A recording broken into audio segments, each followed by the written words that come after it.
Well, as you can see from this very first shot, this is a real heart in the throat kind of moment. Even though this crane operator really did know his stuff and had it slung up properly, when you've got a boat in the air and you've had that much work done to it, it really is heart in the throat, hold your breath and pray kind of stuff. So welcome to the final video in this series of stage 1 of the restoration project for Eagle 3.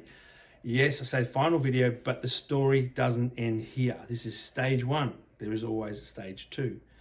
So we had to take the hard top off, of course, get it back out the shed. And we'd obviously spent a lot of time on the positioning of the hard top and where it had to look. But also it was great once we got it out and back down to Sandringham and we set it all up again and propped the hard top back up again, because it sort of gave you the opportunity to really step back and have a look. And we realized then we had put all the right thought into the position. And then obviously when you're templating those things up with, stainless steel, there's lots of templates made out of little pieces of MDF and hot glue guns and little, 3mm MDF board, then hot glue gunning it all together and looking at it and looking at it again. The hard top was probably, it really was the part that took the longest amount of thought process and the longest amount of engineering, because it had to be right. It had to look right. And we had fittings had already been placed into it, because obviously when they build the hard top, they also have the brackets that come down. So we had to work with those, but there was some spots where we actually had to manufacture our own fittings into the hard top. So that took some doing, and then there was the whole debate about it. Do we want to cut into the hard top? If we do need to cut into the hard top, how do we do that? How do we hide it? What do we do? Okay, maybe it's a speaker that we put it behind. So speakers in some boats and hard tops are actually great with producing sound, but they're actually used to get hands into places and put bolts and nuts through and things like that. So it took quite a bit of time to get all of that right. We believe we've got it right. You'll see the photos later down. I think I mentioned before that there was a plan to do an awning off the back as well, but that never really came about, because once Michael started using the boat, it was like, it just looks so well balanced, and it also looks pretty mean belting across the bay without that awning. It just looks, it's got a nice line to the back of it. Well, I'm obviously very biased, but once we get it back to Sandringham, then obviously there was the whole thing of settling it back into the yard. We still had quite a bit of yard work to do, and obviously we could do the anti-foul and get all that keyed in, and primer coat and anti-foul. So going into the water was an interesting process, because we changed quite a bit. Like, we ripped out a water tank and we'd moved things about, and we'd changed not too much of the trim dynamic of the boat, but we had played around with it. Obviously every time you go back in the water, especially the boat being out of the water for so long, you've got going around checking all the seals, checking the shaft seals, checking everything's still sealed, and everything was, thankfully, obviously. And going back in the water, then we had to tow it back to the pen, because it wasn't ready to fire up yet. We still had a lot of electrical things to do. We still had some mechanical things to do just to click things back together. So we got towed back into the pen. But then when we got it back into the water, we had the clears fit, and we did the final getting all the trimming in and all that sort of stuff, in the internal trimmings and things that sort of done. And then the sea trial, that was just an epic day. A little bit nervous day, because you've got also things that, the boat's been out of the water, a lot of things have been moved and shifted about, and you've got to check for things like leaking stern glands, all those things were trimmed and tuned, and we'd put new exhausts in. So there was some things that needed sea trialing, and we some unknowns in the sea trial thing. But you'll see that, the shot of the boat turning around in sea trial, that was a great day, and she performed perfectly. And those straight 6 Volvos are just the throatiest things.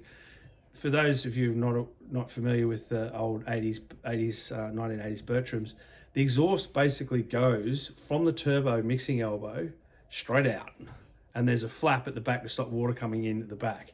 Now it would go to like a mud box or or something like that, and then out. But these ones that just went exhaust and straight out. So it's just this big throaty thud, thud, thud, thud, thud, thud, thud as you start those engines up.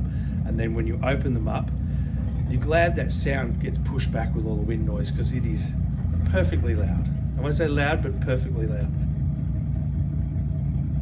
So you'll see here at the end of stage one, Michael jumps in his boat and heads off into the sunset, which is lovely, and he went and used the boat for season, which really showed him what he wanted to do with the boat stage 2. Stick around for stage 2, it'll be coming out. We've got some interesting things. We've got a lot of engineering. Engines came out in stage 2, which was awesome, and there's all the, you know, recoding the engine room, and yeah, it's I think for those of you really enjoying the series, you're going to get a kick out of stage 2. Now, stage 1 unearthed something for us.